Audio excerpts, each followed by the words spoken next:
Bien, comenzaremos otra clase de nuestro curso no lineal. Hemos estado discutiendo algunas cosas que quizás deberíamos mirarla en la tablet primero que nada. Entonces nos vemos hacia allá y las vemos en la tablet. Ok.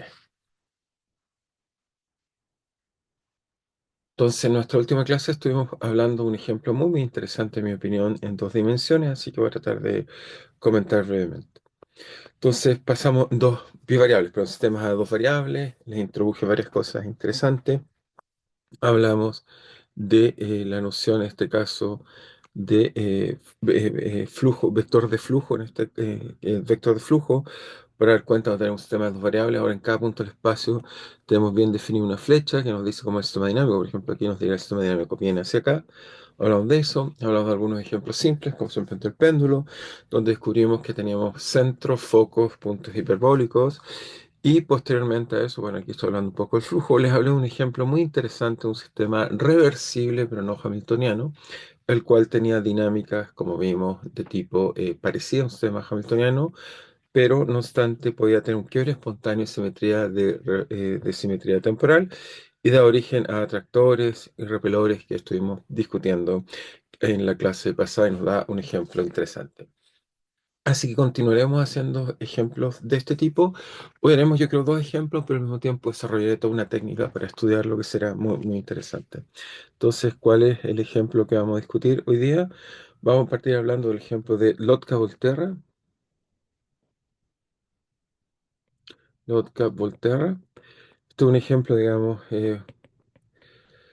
en realidad bastante interesante. Es un ejemplo que se ocupa para dinámicas de población, pero déjeme mejor buscárselo y mostrárselos por acá un poco. Este es un ejemplo muy, yo diría, muy relevante, digamos, en los sistemas ecológicos, juega un rol importante, pero que tiene un origen bastante más interesante, digamos, del que uno cree. Acá está Lotka-Volterra, si coloco una T en vez de una L, que más está.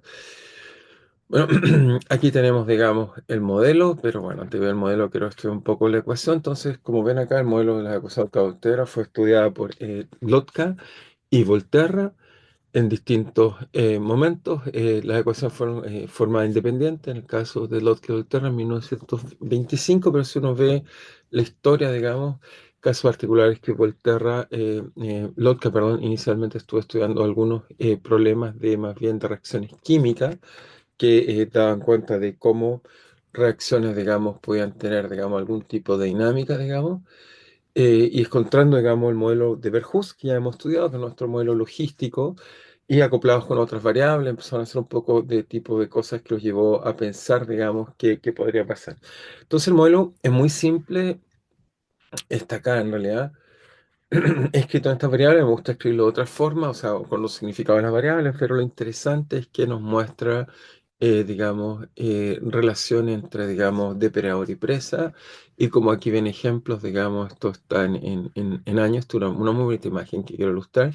En esta imagen nos muestra, digamos, dos especies, digamos, de animales, digamos, si no me recuerdo bien, uno es como una especie de lobo, y el otro una especie como de conejo, Lepsus americano, el Lynx canadiense, y vemos cómo alterna uno con respecto al otro, digamos, donde, como ven aquí, el Lynx es como la especie de zorro, el depredador, y la presa, digamos, que es la imagen que está ahí, vemos con este hecho concreto, digamos, son, digamos, uno, digamos, atrapa al otro. Entonces, la pregunta es, ¿cómo ven que cuando uno crece, el otro decrece y cuando empieza, o el otro está creciendo, el otro empieza a decrecer?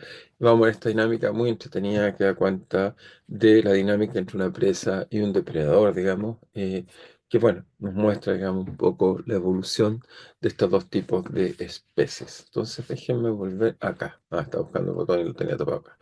Eso está acá.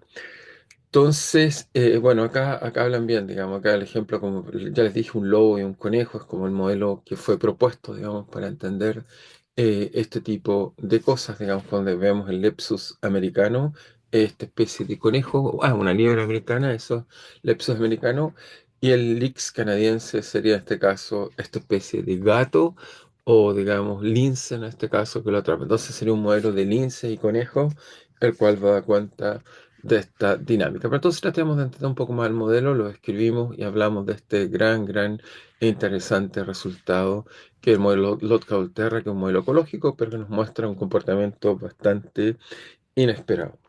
Entonces, Lotka-Volterra. Entonces, este modelo más o menos del año 1926. Entonces, un modelo dinámico propuesto para estudiar, digamos, estudiar la dinámica de dos poblaciones. En este caso, una sería la presa, vamos a llamar la presa, y la presa, digamos, es en nuestro caso, digamos, es denominada, digamos, por, estábamos pensando en este caso las liebre, y las presas, digamos, las vamos a denominar por n como variable, y tenemos depredadores, que en este caso, como vieron, digamos, era, digamos, esta especie de felino, digamos, felino, ¿ok? Este lince que quería comerse, digamos, esta liebre, oye, eso lo vamos a denominar en nuestro caso por P, no, presa, depredador, entonces deberíamos colocarlo N de, digamos, sí, entonces la presa deberíamos llamar N, si eso me parece bien, en mi notación, quiero mirar qué fue lo que coloqué yo, donde, que se llama la presa. Ujú.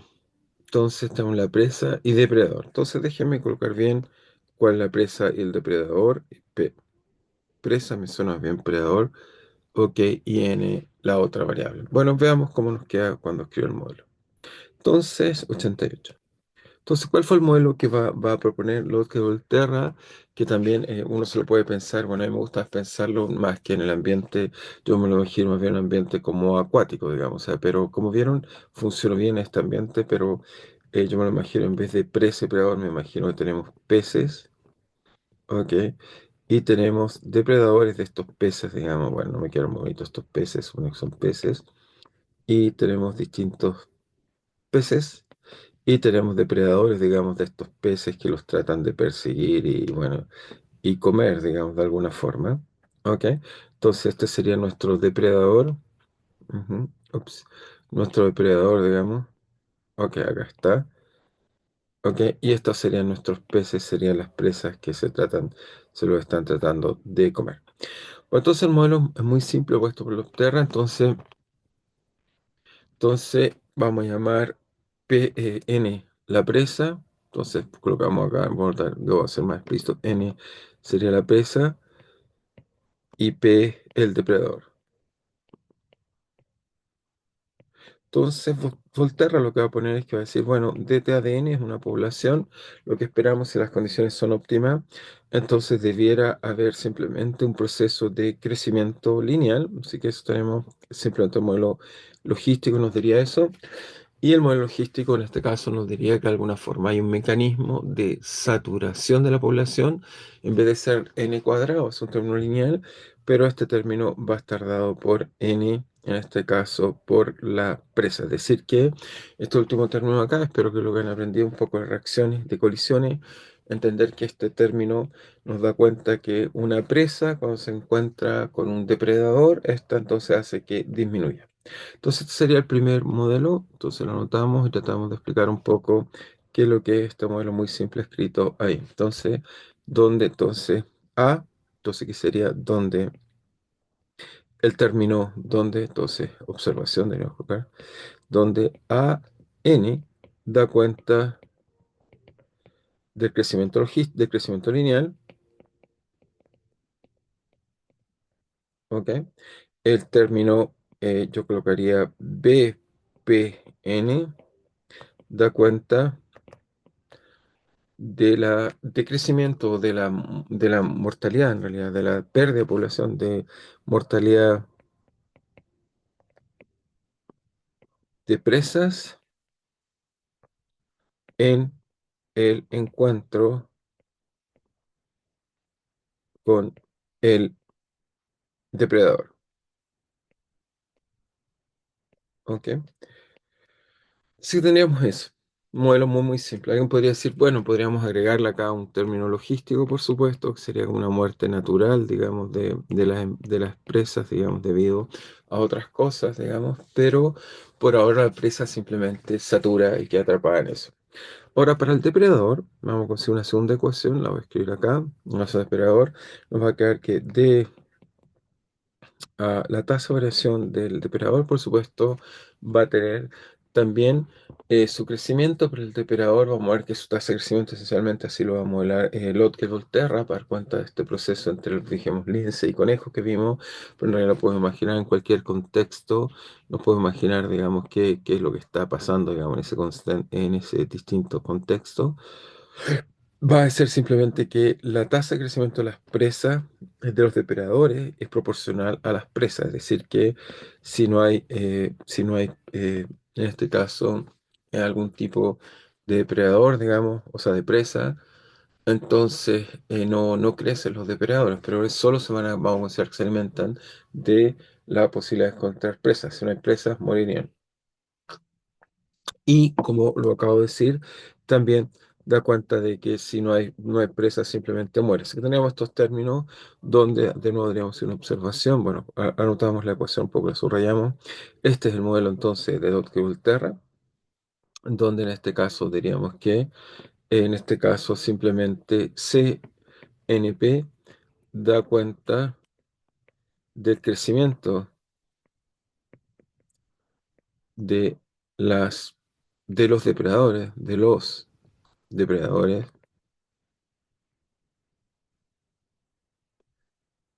por la presencia de presa.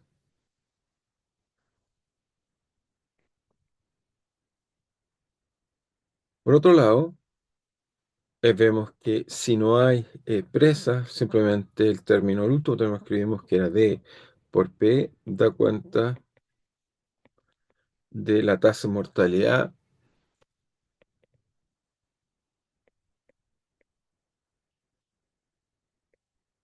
de los depredadores. Estamos suponiendo que están muy especializados, que solo comen presas y por lo tanto se mueren. Entonces tenemos este modelo muy simple, digamos, muy, digamos, eh, simple, daría cuenta, digamos, de qué. Y la gracia que tiene este modelo es que entonces, como dije, bueno, en realidad ambos van a dar cuenta de esto, pero yo insistir que Lotka, bueno, escribió un poquito antes esto, pero dan cuenta de cuál es la gracia de este modelo, es que si lo simulamos, veamos qué pasa en el espacio. Obviamente en el espacio tenemos la parte, colocaríamos en este caso la presa, y acá colocamos, perdón, los depredadores y acá la presa, y nos preguntaríamos cómo es la dinámica de este sistema. Entonces, lo primero es que uno se pregunta si es que existe un equilibrio. Entonces, la pregunta es equilibrio. Entonces, para el equilibrio tendríamos que cero es igual a A por N menos BPN. Y tendríamos una segunda ecuación que nos diría CNP menos DP. ¿Ok? Entonces, de la segunda ecuación podemos sacar inmediatamente que C igual N. Ok, C igual a D partido, o sea, N, perdón, N de esta segunda ecuación que nos daría que n es igual a d partido por c. Muy bien, eso nos daría un pedacito acá. Y también obtendríamos de la primera ecuación que está acá, obtendríamos que podemos simplificar en este caso de una forma muy simple. Un segundo, que se me cayó una pequeña cosa aquí. Podríamos colocar en forma muy simple que tenemos en este caso, si simplificamos el n, que p vale entonces, valdría a partido por B. ¿Ok? Entonces, este equilibrio sería un punto del espacio fase, anotamos acá, lo anotan en rojo el espacio acá. Paso de poblaciones sería acá. Entonces tendríamos el valor P vale A partido por B y C vale simplemente D partido por C. Entonces, si vemos qué es lo que pasa en este caso, interesante, veríamos que si calculamos, linealizamos en torno a este equilibrio, podríamos encontrar qué es lo que está pasando en él y entenderlo. Pero primero voy a simular y jugar un poco con esta ecuación que tenemos acá para tratar de entender un poco este modelo de Lotka y Volterra. Entonces acá está, acá volvemos a la página donde tenemos esta imagen que está ahí. Entonces tenemos, podemos ver, digamos, el modelo, muy bien, aquí está escrito de otra forma, pero esencialmente es lo mismo. X y los términos de acoplamiento tienen signos opuestos, en este caso crece y decrece, así que efectivamente está nuestro análisis. Y aquí van a ver, digamos, algunas cosas, digamos. Entonces, en este caso colocan, digamos, colocan algunos ejemplos, pero ok, veamos primero la simulación y después busquemos algunas propiedades. Entonces aquí vemos que si partimos del sistema, ahí está nuestro centro. Si nos colocamos en él, este sería el centro. Ahí están los parámetros A, B, C y D. En este caso usando los que yo usé, que son los parámetros clásicos, veríamos que en torno a esa solución, entonces, o en torno a ahí, la solución esencialmente, si una condición inicial, tiene oscilaciones. Lo primero que vemos en el tiempo. Lo segundo entretenido es que si colocamos otra condición inicial, por ejemplo, por acá, vemos que entonces efectivamente siempre hay soluciones donde vemos que en este caso si las presas hay mucho, es decir, que hay pocas, si los predadores decaen, obviamente las presas empiezan a crecer, pero si crecen mucho las presas, eso incentiva que los depredadores empiezan a comérselas, pero cuando ya se las empiezan a comer, empieza a haber un proceso retardado de intercambio de estabilidad y como ve, entonces uno va encontrando esto en todos lados, para cualquier condición inicial en realidad, uno va a encontrar este tipo de comportamiento. Pero aquí sí, movemos acá, aquí. Voy a mover entonces la condición inicial acá, por ejemplo, ahí. Y puedo, ahí está muy grande, veamos una ahí. Veamos entonces que el sistema cuando evoluciona, entonces efectivamente va cambiando. Y lo entretenido que esto podemos ver que va a ocurrir, digamos, para distintas condiciones iniciales, descubrimos este tipo de comportamiento. Así que es un modelo muy, muy simple en el cual a la dependencia de que una crece por sí sola, pero cuando crece hace que la otra crezca y cuando la otra está decrece, nos da este tipo de trayectorias que vemos acá, que están representadas acá, digamos. Entonces, uno se puede preguntar, digamos, de dónde viene este tipo de lógica. Bueno, hay que hacer una pequeña explicación, digamos, pero no sé si vale mucho la pena. Simplemente eliminan el tiempo y llegan a una ecuación como la que ven acá, digamos, que depende de y partido por x con todos estos parámetros. Y cuando uno la escribe, entonces encuentra una ecuación de esta forma que está acá, digamos, que, como dice acá, si uno integra expresamente, entonces vas a encontrar que existe una relación entre X e Y y X que da cuenta, digamos, de estos lugares geométricos que vemos acá, o que muestra que entonces es un equilibrio. ¿Ok? Entonces, lo que quisiera hacer, entonces volvemos, pero lo importante es que sigan con la imagen que tenemos oscilaciones, que es un modelo muy simple que produce oscilaciones. Entonces, trata un poco de explicar un poco más qué es lo que hace el sistema, qué es lo que vimos. Ya vimos que entonces oscila y está muy bien. El sistema puede oscilar sin ningún problema. Entonces las trayectorias típicamente vemos que una condición inicial y las trayectorias tienden a hacer cosas interesantes como las que vimos ahí en torno al equilibrio. Tienden a oscilar. Entonces lo primero que diríamos que el sistema presenta oscilaciones. El sistema presenta oscilaciones entre X e Y. Ahora este no es un sistema que podríamos decir que tiene una forma directamente, o sea, si lo volvemos a escribir, escribámoslo de nuevo quizás como una ecuación juntos, así tenemos n punto igual a n menos b p n, entonces y acá tenemos p punto es igual, si quieren verlo, menos dp, y el término que usamos aquí sería el opuesto más CNP. Entonces tenemos este sistema dinámico. Bueno, lo primero que vemos que no es un sistema dinámico hamiltoniano. Entonces, observación, no es hamiltoniano. ¿Por qué? Porque fíjense que los términos cruzados que están acá no son simétricos. Típicamente un término hamiltoniano esperaríamos que al derivar diríamos un término de la forma, o sea, esperaríamos un término más simétrico en la dinámica del sistema. ¿Ok? O sea que lo que afecta a P y N de alguna forma sean similares. Ok, tenemos un centro, eso es correcto, no hay ningún problema. Los centros en realidad no tienen tampoco que sean sistemas conservativos. Ahora podríamos preguntarnos si esto proviene de alguna dinámica que sea la derivada de algo, digamos, con respecto al sistema. Entonces esperaríamos, por insistir, que esto nos daría algo así si lo pensamos hamiltonianamente. Déjenme pensarlo. Tendríamos un a a la n más d a la p cuadrado.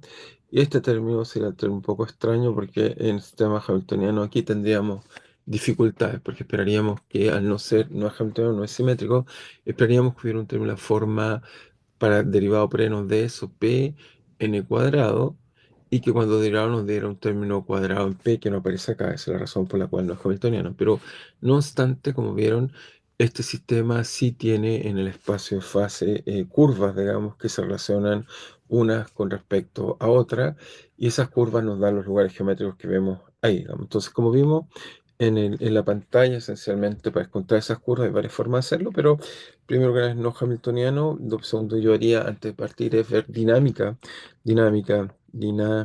local en torno al equilibrio. Entonces, si nos paramos en torno al equilibrio, es decir, que tomamos que n, el equilibrio, sea la forma np igual a, ¿cuál era el equilibrio acá? Era simplemente d partido por c, y el otro equilibrio es a partido por p, a partido por b. Entonces, y colocamos nuevas variables u y v. Si analizamos, entonces veamos que nos da el equilibrio. Entonces nos daría simplemente n punto sería linealizamos. Es solo para descubrir cómo es la dinámica local. Entonces nos diría que n es u punto y eso nos daría entonces a por n, pero n vale d partido por c. Ujú, d partido por c. Sí, d partido por c más u menos b partido por P, que va en este caso P vale D partido P vale A partido por B, A partido por B, ujú, y más, perdón, más B, y todo esto por U, ¿ok? Y B punto nos daría menos D por P, pero P vale A partido por B, ujú, vale A partido por B, más C por N, y N vale D partido por C, más U. Y todo esto por P, perdón, que vale acá, pero acá coloqué mal también. Ahí coloqué una letra mal. Aquí coloqué B. Acá me faltó, aquí me equivoqué. Entonces acá coloqué B por P, que vale A partido por B, más B por N. Pero N vale, y eso es lo que me faltó. Pero N vale, ¿qué es lo que vale N? Vale D partido por C, ahí sí, más U, ahí sí.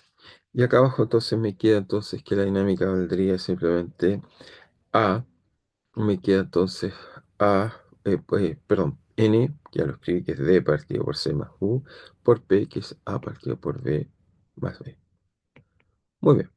Obviamente linealizamos, pero hasta ahí escribir la dinámica global, simplemente haciendo un cambio de variable para que nos quede un poco más simple. Nos quería U igual a qué. Entonces nos quería A por D partido por C más A por U menos B. Y B si tendría unas cosas un poco más complicadas. Tendríamos A por D partido por DC, ¿ok? Sería eso por S, más A partido por D por U, más D partido por B, D partido, perdón, B, D partido por C, vamos a escribirlo bien, perdón, C, D partido por C por D, más V. Muy bien.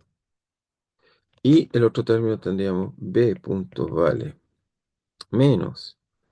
Sería simplemente, y acá me faltó D por P, me faltó aquí una letra, me faltó ahí, me faltó B.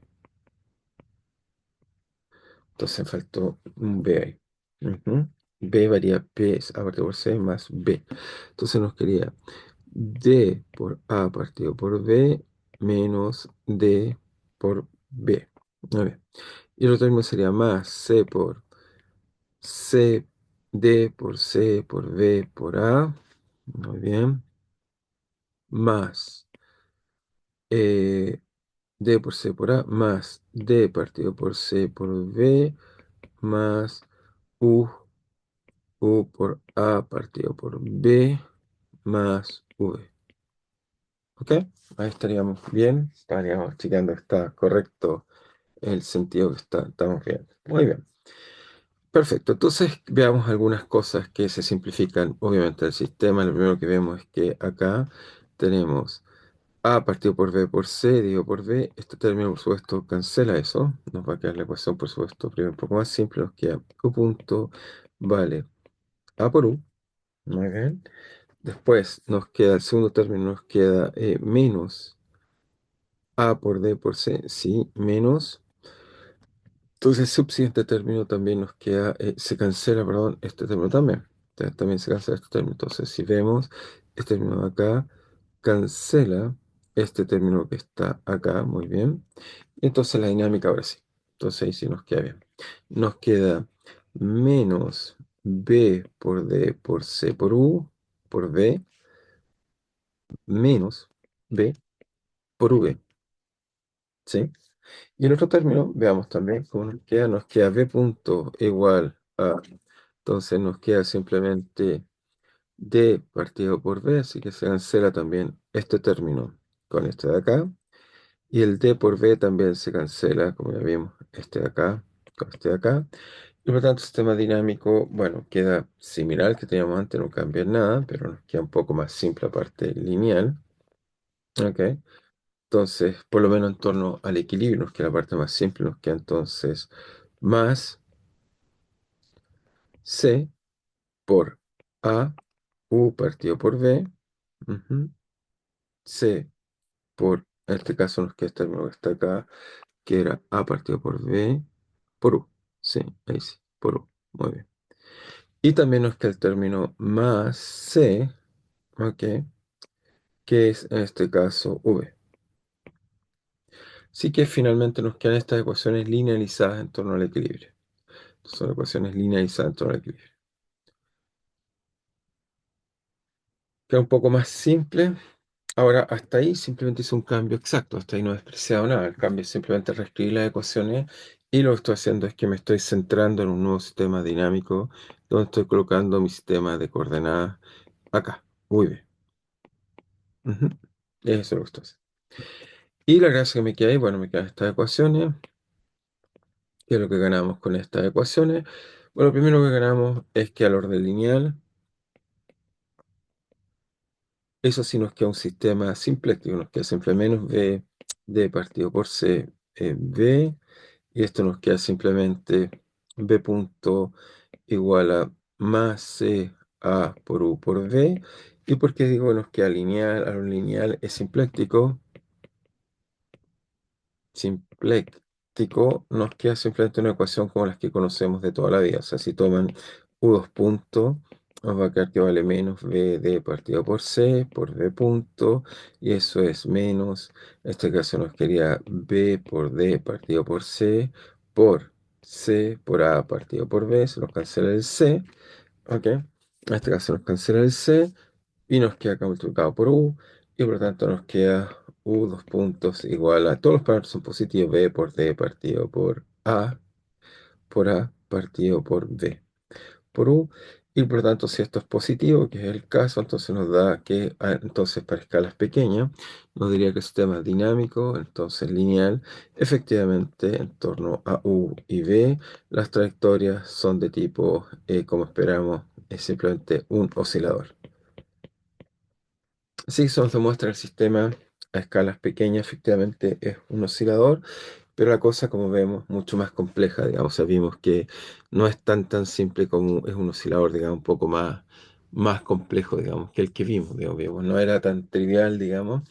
No es como les dije, hamiltoniano, un término cuadrático, pero es un oscilador. Y si seguimos para entender un poco qué pasa más lejos, digamos, bueno, como vieron ahí, uno puede simplemente tratar de jugar con estas ecuaciones y veamos qué nos da. Si uno juega con ella, Entonces uno va a encontrar algunos factores, pero como vimos, no era tan simple entender esto, pero si tomamos el cociente de, por ejemplo, estas dos ecuaciones, nos quería simplemente que de u a db, como vimos, simplemente sería menos b de c de b menos bu de b, y esto entonces nos queda abajo c de a por b de u más cu v. ¿Ok? Entonces, si ven, entonces uno puede, bueno, sacar un factor común, poco es un factor común de u de a de b, y tenemos la variable, en este caso, factor común hacia afuera, podemos sacar un b, y abajo sacar un u, y tenemos entonces, ¿qué tenemos? Tenemos menos b de c por menos b u, y abajo nos queda también una ecuación lineal de la forma c a b más simplemente CB.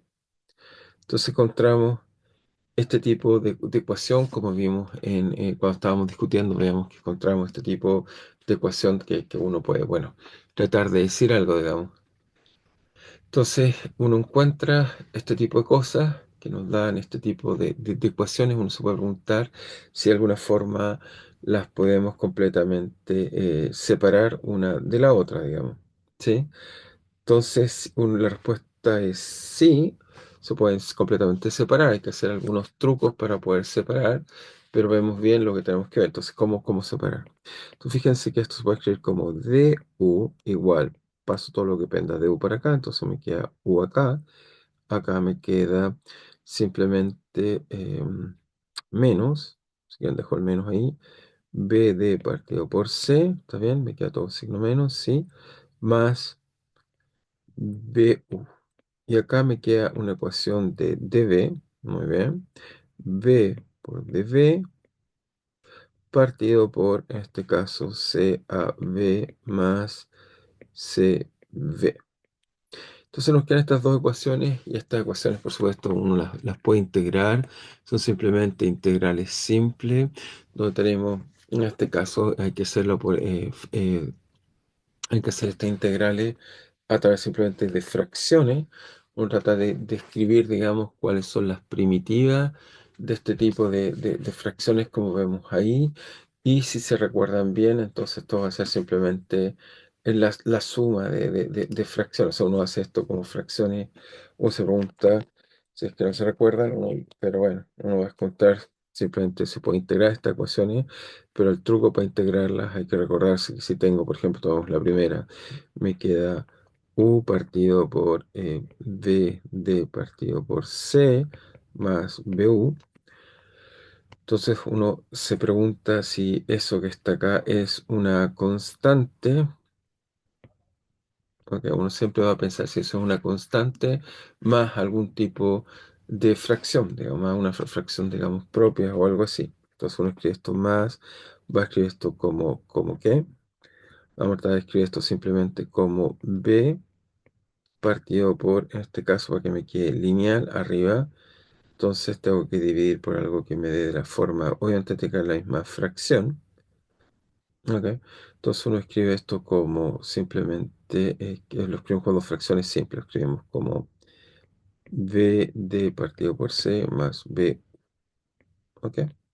Entonces uno trata de escribir, si lo podemos escribir, separar eso como dos fracciones. Y la respuesta, que por supuesto se puede escribir como dos fracciones, eso.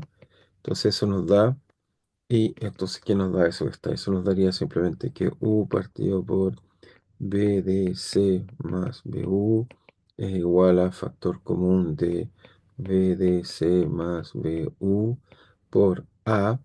En este caso nos quedaría por b de c más bu más b. ¿Ok?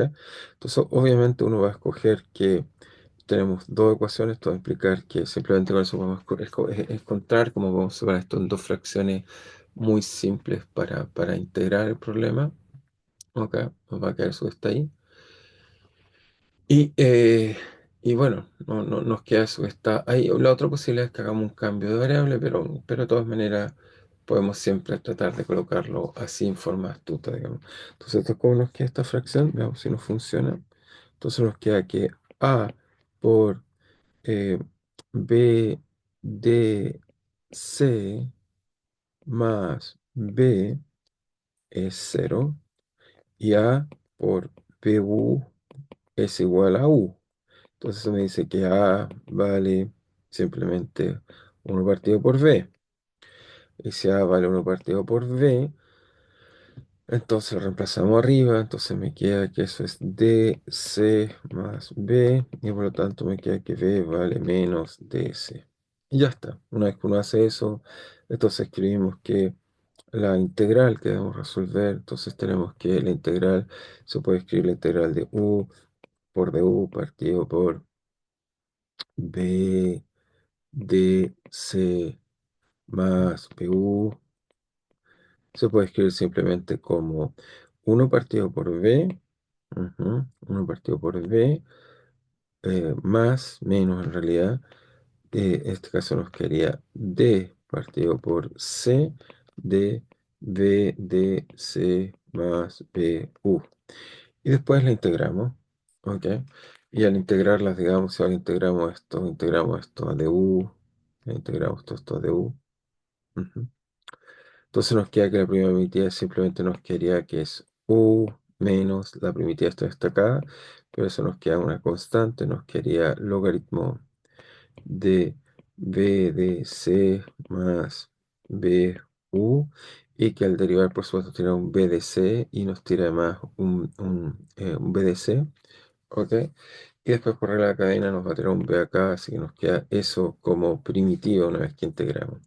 Y así que en realidad lo anterior nos va a regalar, digamos, de la misma forma, hay que hacer el mismo tipo de cálculo, nos va a regalar una relación complicada, pero nos va a regalar una relación que va a ser del tipo que U más logaritmo de eso, el lugar geométrico que satisface el sistema es, o sea, ya integré este lado acá, ahora tengo que integrar el lado acá, pero la integral es simétrica, digamos, o sea, no cambia nada, solo tengo que cambiar, digamos, algunas letras, digamos, que no tengo el resultado, así que debería calcularlo. Lo calculamos rápidamente para que nos quede bien. Entonces hacemos lo mismo. O sea, decimos que B es igual a CAB más CB. Y esto lo podemos escribir como un A' más B' de simplemente CAD más CB. Lo hacemos un poco más rápido. Entonces esto nos queda que simplemente A por CAB más B' nos queda dividido por CAB más CB. Entonces nos da esta pequeña relación que está ahí. Y por lo tanto encontramos que... me falta un término acá, por supuesto, falta un término aquí. Lo borramos. Entonces no nos queda bien. Nos queda eso por eso más, me falta un término más, perdón, CB más B'. Y por lo tanto aquí encontramos al tiro que de este término constante nos dice que A' CB tiene que ser 1, tiene que ser B. Por lo tanto, esto nos queda que A' es menos 1 partido por C. Y B' entonces nos queda que es 1 menos E, nos queda más C, porque dije menos, más C, más C. Entonces, y la otra nos queda que B es 1 partido por C por CAB más B' tiene que ser 0, entonces se nos cancela eso y nos dice que B' vale simplemente menos AC, y luego entonces nos queda que la integral que estamos calculando, que era la forma B partido por CA partido por B más CB, ok, de B, se puede escribir como una integral simplemente de A, que vale 1 partido por C menos A partido por C de CAB más CB. Muy bien, de B. Y esta integral, simplemente el resultado que nos da que esta integral va a ser igual a que la primera nos queda B. Aquí me equivoqué, todo esto estoy viendo la integral de B. Nos queda B partido por C menos, en este caso, que nos da al otro lado, nos da simplemente, nos queda A partido por C de la primitiva, esto que es un logaritmo de CA partido por B más CB, nos queda libre eso y nos falta la primitiva que nos queda un C cuadrado cuando demos abajo. Muy bien, nos queda eso que está ahí. como por construcción, más una constante, por supuesto. Y por lo tanto, definimos entonces que finalmente estas variables raras que hice integral, nos queda que el resultado simplemente nos diría que eh, U partido por V menos dCV log de V dC más VU es igual a una constante integración, llamémosla E, de más BC menos AC cuadrado logaritmo de CA partido por B más CB.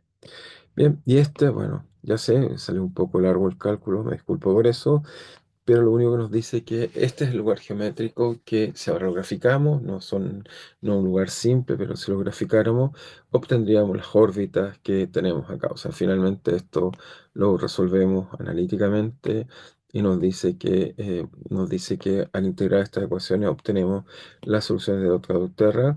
Que más interesante que solo mostrar que hay órbitas así, yo diría que lo más interesante es que si vieron, voy a volver a graficar, era que lo más interesante es que si uno grafica una y otra en función del tiempo, son soluciones periódicas, por supuesto, pero que a medida que una es más grande que la otra es más chica. Es decir, que si partimos con n sea la presa crecía, disminuía, por supuesto, como función de depredador. Vemos que lo que pasa con la otra es que la otra aquí, bueno, al principio un poco decae, y cuando empieza a ver mucho empieza a crecer, a crecer, a crecer, y ya cuando hay muy poca decae. Este sistema está sistemáticamente haciendo una cosa como la que vemos ahí, y tenemos presa y depredador. Así que esto es un modelo. Entonces, ¿cuál es la conclusión que deberíamos decir, o cuál es la moraleja o observación general que deberíamos decir? Es que el modelo, el modelo de Lotka-Volterra es un modelo simple que muestra órbitas periódicas,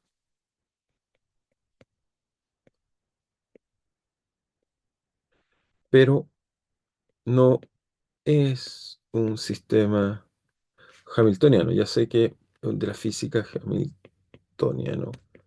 De la física estamos muy acostumbrados a pensar en sistemas hamiltonianos cuando vemos este tipo de solución, pero vemos que no, en realidad este modelo muy simple, que es el modelo de Cauterra, que lo reescribí de una forma un poco distinta, lo voy a copiar acá. Entonces este modelo de Cauterra que está acá, déjenme copiarlos aquí, copiar. Entonces este modelo muy simple que da cuenta de este tipo de soluciones, digamos, lo voy a pegar aquí, solo quiero ver. Este modelo nos da cuenta de oscilaciones que fueron descubiertas y corroboradas, como vieron, con el lince y con esa especie de liebre. Nos muestra este tipo de cosas, digamos, que se observa en la naturaleza y que no son de tipo, de nuevo, hamiltoniana. Así que, bueno, aprendemos este tipo de cosas interesantemente. Entonces, ahora nos voy a mover a otro ejemplo que por primera vez hasta ahora vemos puras soluciones periódicas, pero que tiene una cosa extraña. ¿Cuál es la cosa extraña? Es que si yo vengo y me cambio de una solución a otra, siempre si me perturbo una solución puedo pasar a otra. Es decir, que el sistema de alguna forma aumenta el tipo de índice, voy a cambiar esta curva ligeramente, el sistema se adapta, pero no hay un equilibrio. Entonces anotemos esta observación. Entonces no hay una solución periódica de equilibrio. Es decir,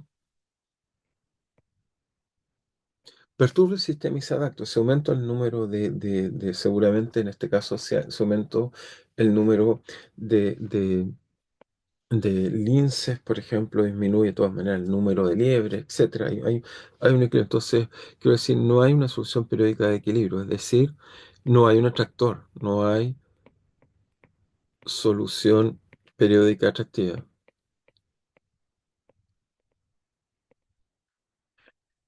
Y esto es una cosa interesante. Vamos a ver que vamos a buscar soluciones periódicas atractivas, y vamos a ver que hubieron dos trabajos muy interesantes en esa dirección, pero solo quiero comentar primero por qué digo que no es periódica atractiva. Vuelvo a colocarme acá, volvamos un segundo acá. Y si volvemos acá, vemos que efectivamente si reiniciamos el sistema, acá está, partimos ahí, vemos que tenemos esta solución, pero si yo aumento o parto con otra condición inicial, acá, por ejemplo, hacemos stop ahí, y ahora, por ejemplo, estamos acá, pero aumentemos, por ejemplo, el número de presas. o si aumentamos el número de presas. Es decir, que volvemos acá, voy a dejar colocar acá. Y quiero, ok, ¿cómo se reinicia esto? Ok, creo que acá se reinicia. Entonces, fíjense, ahí está un cierto número, pero si yo las cambio, fíjense lo que pasa en la curva. Entonces, a medida que aumento, por ejemplo, en este caso aumenta el número de depredadores, perdón, vemos cómo se comporta el sistema. O sea, aumento predadores y a pesar que estoy tratando de mantener justo el número de presas, vemos que el tipo de equilibrio que tiene el sistema es distinto. ¿Ok? Vemos que el equilibrio es distinto, es decir, que da una función inicial, se establece un equilibrio completamente distinto en el sistema que hay que entender. Pero quiero pasar a otro ejemplo muy interesante, digamos, otro ejemplo en el cual sí vamos a ver un equilibrio, que es la ecuación que está acá, que es el circuito, un circuito eléctrico, ¿ok? Motivado, bueno, no logré contar imágenes clásicas, hoy en día la gente lo escribe más bien con cosas como esta, pero el circuito eléctrico que quiero hablar es el circuito eléctrico puesto por Van der Pol, un circuito muy simple que esencialmente la imagen original, o sea, uno puede buscar unos Van der Pol por ahí, digamos, reales, no sé si puedes encontrar alguna imagen real, digamos, Van der Pol Circuit, vamos a colocar, si coloco, ahí coloqué imágenes, pero de circuito, imágenes de circuito real. Vamos a ver si es que existe algo así, pero no creo, digamos, no veo, he buscado, no encuentro. Veríamos simplemente el circuito original, era algo un poco más complejo. Tengo una foto de Van der Pol, digamos, pero no veo el circuito real por ningún lado. Veo una imagen que quiera mostrar, digamos. Ahí vemos el tipo de soluciones que vemos, pero no es eso lo que les quiero mostrar. Entonces, la idea, digamos, todavía sin decir nada, vamos a encontrar, bueno, acá tenemos las ecuaciones que va a describir Van der Pol. Acá está el circuito, esta representación que está acá. Uno simplemente va a tener una resistencia, el inductor y una capacitancia. El voltaje no lo necesitamos para discutir. Lo entretenido es que este circuito de Van der Pol va a tener comportamientos muy interesantes. Entonces, déjeme primero muestro el tipo de comportamientos que tiene y de ahí tratamos de entender un poco más lo que hace el sistema. Bueno, acá hay una imagen de lo que hace el circuito y está escrito en forma, digamos, como segundas derivadas. Pero la ecuación de Van der Pol, digamos, bueno, ahí dan condiciones iniciales. Vamos a ver que tiene soluciones y lo más interesante, en mi opinión, es que tiene soluciones atractivas, digamos, es como un poco muestra y tiene soluciones que son realmente atractivas. No es, uno mueve este circuito eléctrico y uno describe que hay ciclos límites, soluciones que no es una sola solución, sino que hay un atractor de soluciones ahí, siempre muestra un applet de algún tipo de aplicación. Pero obviamente yo también les voy a mostrar las que yo puedo hacer y mostrar un poco acerca de este circuito. Así que les voy a hablar un poco de él y de qué cosas hacemos con este circuito. Y tratar de explicar esta vez bien por qué tenemos esta bonita bifurcación. Ahora, hay que notar que la primera vez que fue estudiada esta ecuación o una ecuación similar no fue la Van der Pol, fue los Rayleigh en el año más o menos como 60 años antes, porque tengo la referencia, la coloqué a mano por acá, quizás la dejé, pero tengo la referencia original, digamos, la cual los Rayleigh hizo este trabajo, lo tengo por acá en el año 1983. Entonces, y Van der Pol va a hacer este trabajo más o menos en el año, si vemos la historia, en qué año va a publicar su trabajo Van der Pol. Van der Pol, digamos, bueno, ingeniero eléctrico. Quiero ver en qué año más o menos publicó esta ecuación, debe estar acá abajo, pero Van der Pol no está, pero es más o menos 1900 y algo, solo quiero chequear la fecha. Desgraciadamente no tengo la fecha de su circuito, digamos. Bueno, aquí está un poco, bueno, este es el buen circuito, todo esto. Acá está la fecha, el 27. Entonces, Van der Pol no, pero ese es un artículo, muestra cuál es el circuito. Pero Van der Pol es de 1800 y algo. Déjenme chequearlo. Solo quiero chequear que no esté diciendo algo que esté mal. Acá está Van der Pol. Ok, está el año que él trabajó, pero no tenemos una imagen. Bueno, pero de todas maneras nos da una idea. Entonces, de 1839 hasta 1984, 86, pero va a ser como 60 años antes, los Rayleigh, quien va a escribir, digamos, su trabajo importante, digamos. Bueno, acá habla de trabajo, fíjense, en el 28 donde empieza a aparecerse un poco el tipo de circuito eléctrico en 1880 y algo, como les dije, Van der Pol 83. O sea, Rayleigh va a escribir una ecuación similar para explicar las soluciones autosostenidas, les llaman en inglés Sustain Oscillations. Y Van der Poel va a observar esto un circuito eléctrico. Pero volvamos acá y esta es la imagen que en realidad deberíamos usar, que está bastante interesante acá, que muestra un poco el tipo de circuito eléctrico que va a estudiar Van der Poel. En realidad esto que todo el triodo es la imagen esencial. Entonces, trato de escribir la ecuación y la miramos y qué interesante y qué descubrimos con ella. Entonces, tenemos esto en mente del circuito. Entonces, voy a hacer una imagen aún más simplificada, pero es eso en realidad el circuito que necesito que estudiemos. Entonces, colocamos circuito Van der Poel y veamos lo interesante que es ser que va a tener oscilaciones interesantes. Muy interesante, diría yo.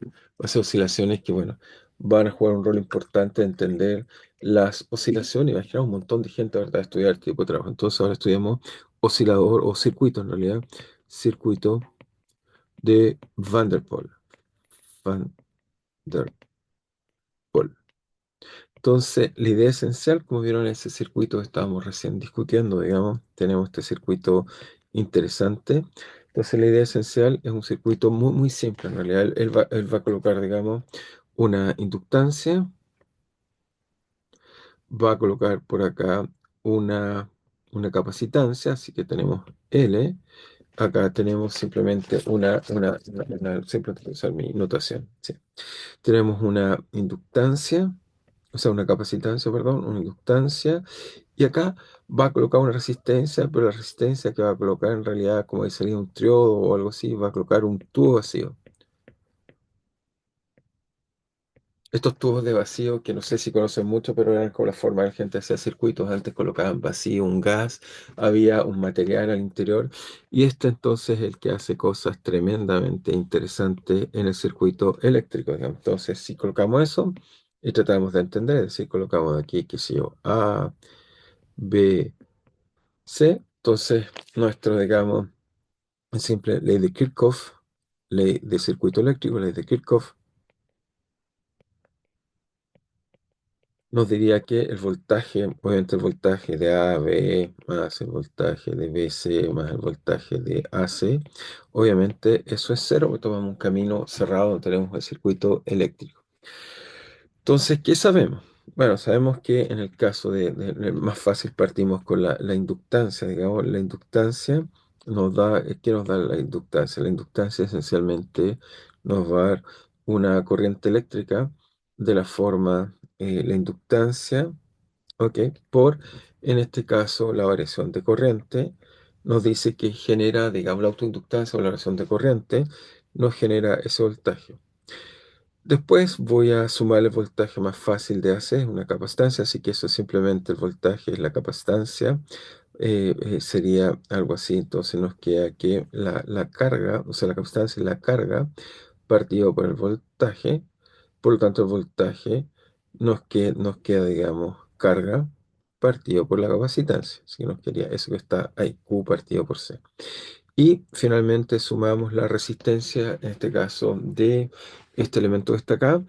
Pero lo extraño es que el elemento que está acá es que, a diferencia de una resistencia normal, o sea, el tubo no es una resistencia simple, que simplemente diríamos ley de Ohm, tendríamos resistencia por corriente, nos va a dar una cosa muy, muy extraña que va a permitir a altas corrientes, cuando están pasando altas corrientes o este circuito eléctrico, se comporta como una resistencia, pero una resistencia no lineal, en el sentido que hay cargas que se introducen al sistema o cargas que se salen, o sea, que pasan las cargas, no pasan, es decir, que las cargas estamos perdiendo, o sea, se pueden perder cargas y también ganar carga, así que eso hace que sea una cosa algo así como una resistencia.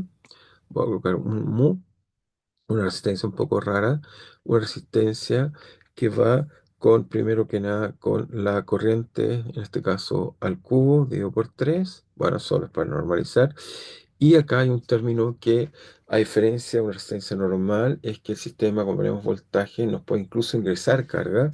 Ese fenómeno raro, en vez de ser una cosa de resistencia, va a ser una cosa que va a donar carga, así que déjeme llamarlo mu partido por R por I. Entonces tiene este fenómeno extraño de que nos da carga. ¿Ok? Entonces este es un modelo del tubo vacío. Entonces el tubo vacío se comporta muy, muy extraño. Hace cosas raras en el sentido que puede ingresar carga o sacarnos carga. Eso hace algo muy extraño. Bueno, entonces esta ecuación uno la puede escribir de una forma un poco más cómoda si le tomamos una derivada de a de t, tomamos la derivada temporal, entonces eso nos queda que va a quedar que L y dos puntos es igual a menos I partido por C. Eso nos da simplemente que va a ser un oscilador, eso nos da su frecuencia de oscilación. Y hacia acá viene la parte interesante, nos da más un coeficiente mu por I punto, que en vez de ser una disipación, es una inyección de energía. Eso se debe, insisto, a que en el sistema físicamente, cuando lo ponemos en voltaje, hay cargas que ingresan al sistema, hay cargas que pueden ingresar al circuito eléctrico. Eso hace que el material, en vez de ser una vez que siente voltaje, no se opone, ingresa carga. Y por supuesto, a corrientes muy grandes hay una saturación que va algo así como R, en este caso, R por I, la corriente al cuadrado por I punto. ¿Ok? Entonces nos quedaría algo así. Déjenme, lo voy a escribir, digamos, de una forma más tradicional. Y después voy a tratar de en algún momento mostrar el artículo Rayleigh y contarles que es un modelo muy similar sin quererlo. O sea, esto nos da algo así como una frecuencia al cuadrado, que en este caso sería simplemente 1 partido por LC, lo que se llama un circuito eléctrico. Nos da este mu, que es un parámetro un poco extraño, pero lo vamos a colocar así. Nos da más mu, que en este caso sería mu prima. Si quieren, es mu prima, es mu partido por L, para que nos quede más bonito. Y además tenemos el último término que nos da una especie de saturación, que siempre podemos normalizar a uno, pero está bien, dejémosla como tal. Nos da un término de forma mu menos, llamémoslo R' por I al cuadrado por I punto. Ok, nos da un R' que simplemente es R partido por L. Entonces, acá está. Esta ecuación muy bonita es lo que también llamamos un oscilador. Entonces lo escribimos oscilador de Van der Pol.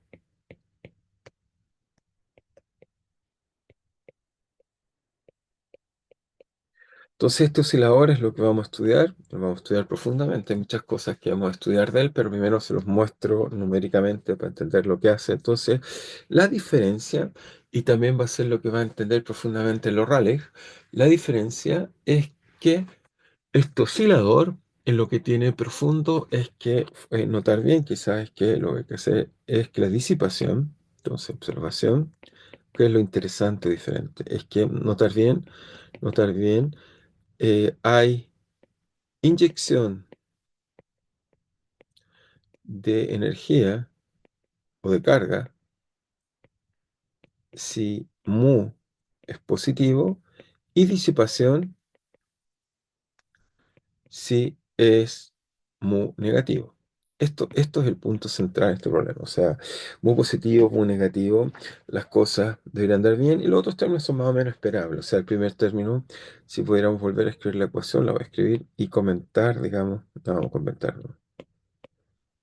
Entonces la colocamos acá, vamos a borrar las cosas que están de más. Eso está de más, está de más, está de más.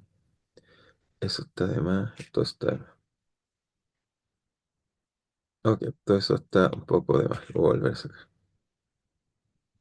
Ya. Entonces lo que diríamos es que este término de acá es por supuesto una inercia. Este término de acá es una frecuencia, oscilación, frecuencia oscilador. Este de acá es inyección o disipación. Y este es una saturación no lineal. Inyección o disipación, ¿eh?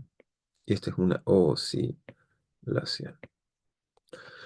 Entonces tenemos todos estos términos y esta ecuación en la que hace cosas entretenidas, digamos. Veamos qué cosas entretenidas puede hacer. Entonces para eso lo que hacemos es, veamos a la pantalla, vemos el simulador un poco. Tengo esta ecuación simulada para entender. Entonces, muy bien.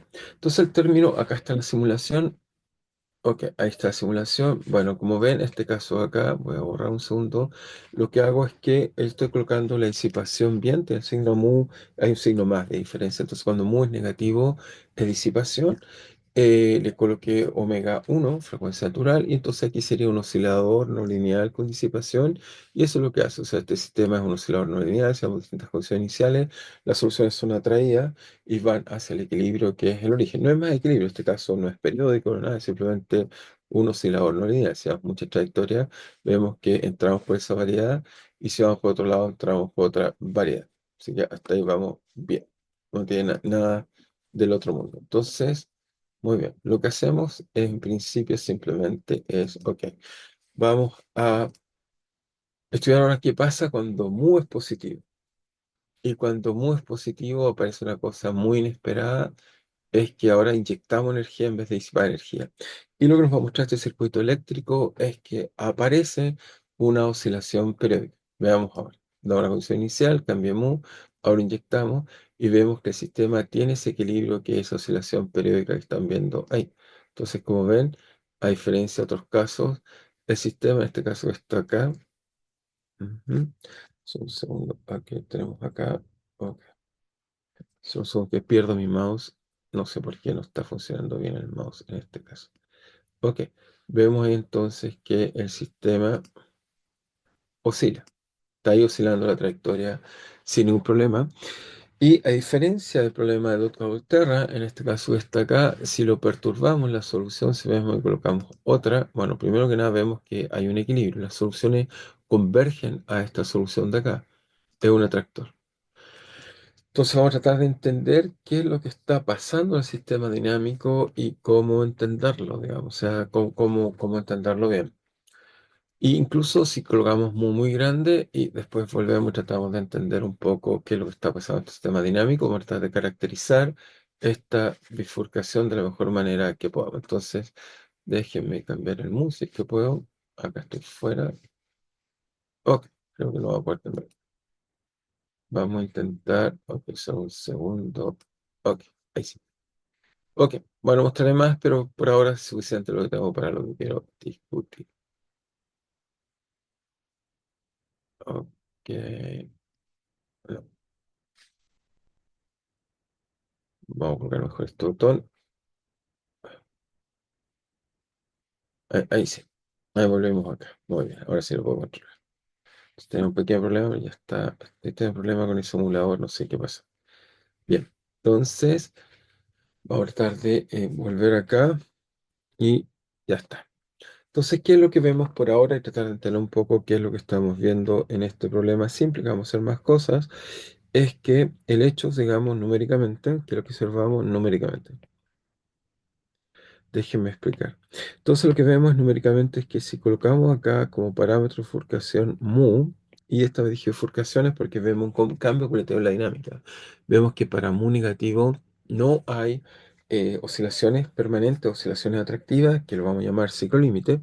Entonces vamos a notar esas cosas, pero primero dejemos ahí la bifurcación y veamos. Entonces si acá graficáramos el espacio fase, es decir, en este caso sería I y punto, veríamos que para mu pequeño, si nos colocamos por acá, un mu, por ejemplo, pequeño, vimos que el atractor era simplemente la solución cero, o sea, damos condiciones iniciales y el sistema dinámico se queda simplemente en mu pequeño.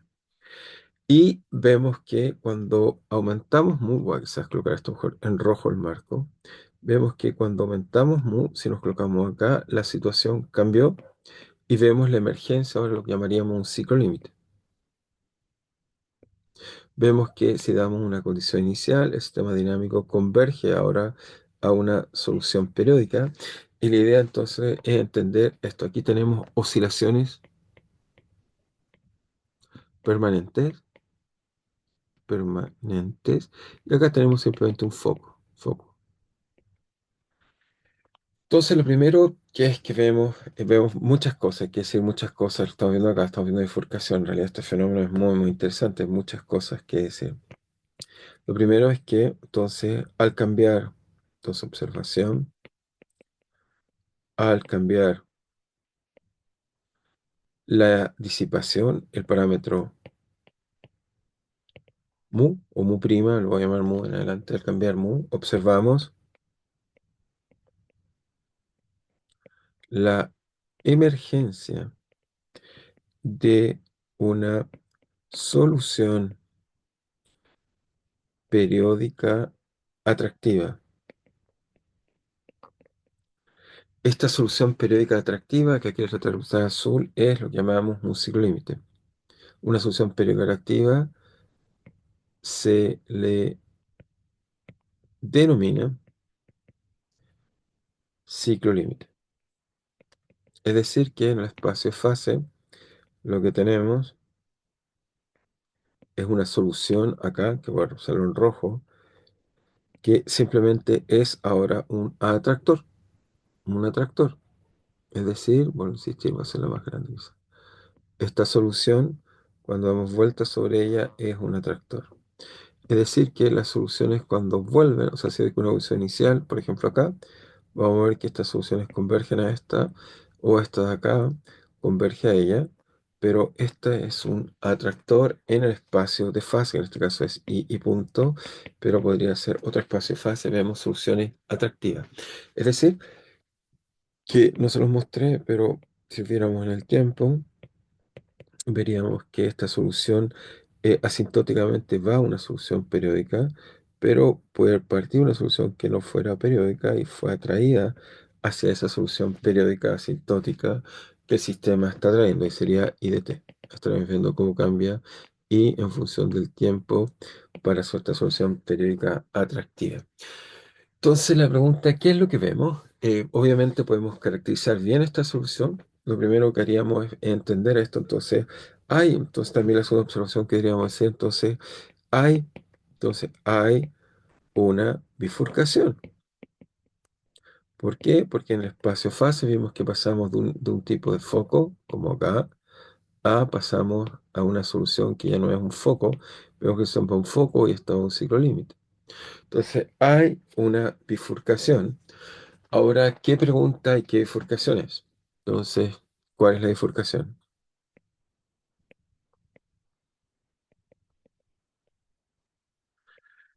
Entonces, esta bifurcación, se lo anticipo, solo con un nombre, se va a llamar bifurcación. Durante mucho tiempo en Occidente la llaman bifurcación de Hopf, pero descubrimos que fue muy estudiado mucho antes para sistemas generales por Andronov. En Occidente le llamamos bifurcación de Hopf, un alemán que estudió este problema en dos variables, pero Andronov lo estudió en muchas variables y estudió muchos mecanismos para estudiar la emergencia de ciclos límites, a diferencia de Hopf, que estudió este caso particular. Pero bueno, Andronov Off. Este es el nombre usual que vamos a llamar esta bifurcación. Entonces, ¿qué es lo que está pasando? Entonces, el fenómeno ocurre, por supuesto, también tenemos obviamente que, note que, o notar bien, que para mu negativo, el sistema es simplemente un oscilador no lineal. Es un oscilador no lineal, ¿ok? No tiene nada más que ser un oscilador no lineal, no tiene ninguna gracia, es un oscilador no lineal, en el sentido que, a pesar que uno diría, pero ¿dónde están los términos no lineales? También se los podemos colocar, no tiene nada grave. Lo que es que la disipación, en este caso, da cuenta de un oscilador no lineal que disipa no linealmente. Un oscilador no lineal, si quieren más preciso, con disipación no lineal. Con disipación no lineal. Entonces, en este caso, muy simple, ¿qué es lo que está pasando en el sistema para entender qué es lo que pasa? Tenemos, si quieren, la ecuación, bueno, prefiero escribirla, ok, sigamos creando la señal, no importa. Y dos puntos igual a menos omega i más o menos mu y punto menos r y cuadrado y punto. Ok, ese es el oscilador que estamos estudiando. Entonces, en este caso que está acá, lo primero que uno puede hacer es que tiene una solución trivial, solución trivial es simplemente igual cero. Y veamos si hacemos un análisis de estabilidad lineal, qué le está pasando a esta solución. Entonces vemos que igual cero solución. Entonces, si buscamos soluciones del paso análisis lineal de la forma i igual a i0 por exponencial de lambda t, lo reemplazamos en la ecuación, encontramos el simplemente polinomio característico es lambda cuadrado, igual a menos omega, podríamos colocar omega cuadrado, y por supuesto esa es la frecuencia al cuadrado. Omega cuadrado, ok, omega, al cuadrado, más mu lambda por i, ok, mu lambda. Y el otro término es cuadrático, está expresado, así que tenemos esta ecuación, el polinomio característico está ahí. Por lo tanto, tenemos que lambda cuadrado menos mu lambda más omega cuadrado igual 0. Esto nos dice que la solución del polinomio característico son simplemente lambda igual a mu más, entonces, más raíz cuadrada de mu cuadrado menos 4, en este caso AC, así nos queda menos 4 omega partido por 2. Entonces nos da estos valores propios que están acá. Por supuesto, la raíz cuadrada tiene dos soluciones, y o sea, la raíz que está ahí tiene dos soluciones más o menos. Y entonces eso nos da como solución, si lo graficamos y tratamos de entender, la siguiente interpretación. Entonces colocamos espacio de fase, vamos a tratar de comprender esto un poco mejor, más profundamente, de manera universal, porque este es un modelo característico, pero veamos qué pasa. Entonces vemos que para mu negativo, partamos mu negativo, hacemos mu negativo, tenemos que esto que está acá nos da, bueno, mu negativo. Y supongamos que es suficiente, bueno, si lo hacemos muy pequeño, muy negativo y supongamos pequeño, entonces vemos que de acá, del discriminante, esta cosa está en el plano complejo y mu es negativo. Por lo tanto, los valores propios van a ser así. Si los dibujamos aquí, entonces si dibujamos acá la parte, por supuesto, real, estamos dejando la parte real de lambda y la parte imaginaria de lambda, vemos que de esa expresión que está ahí, cuando mu es pequeño, que esto es imaginario y el signo me lo da mu. Por lo tanto, cuando es negativo, la solución va a estar acá y en realidad se va a estar moviendo por acá. Y cuando mu es muy, muy grande, y cuando, por ejemplo, ocurre la bifurcación sobre amortiguada, estos, por supuesto, estas colisiones chocan aquí, y eso ocurre acá, y se meten después para acá. Esa es la imagen que tendríamos, digamos, del espacio cuando movemos mu grande, estaríamos aquí, mu grande, orden uno, colisiona y se hace chico y se viene para acá. El problema está que cuando seguimos moviendo, cuando mu es cero, ocurre esta cosa interesante que eso es mu igual cero. Vamos a hacerlo, vamos a lograr un punto que sea aún más claro. Cuando mu es cero, ocurre que tenemos eso que está ahí. Eso ocurre para mu igual cero. Tenemos que los valores propios son cero. Y después, cuando mu es positivo, voy a cambiar de color, mu positivo. Entonces tenemos i pequeño, tenemos que esto pasa hacia acá y obviamente acá ocurre una inestabilidad. Entonces lo que estamos viendo, y es la bifurcación que vamos a estudiar, lo llamamos la bifurcación de Andronov-Off. Entonces, bifurcación de Andronov-Off.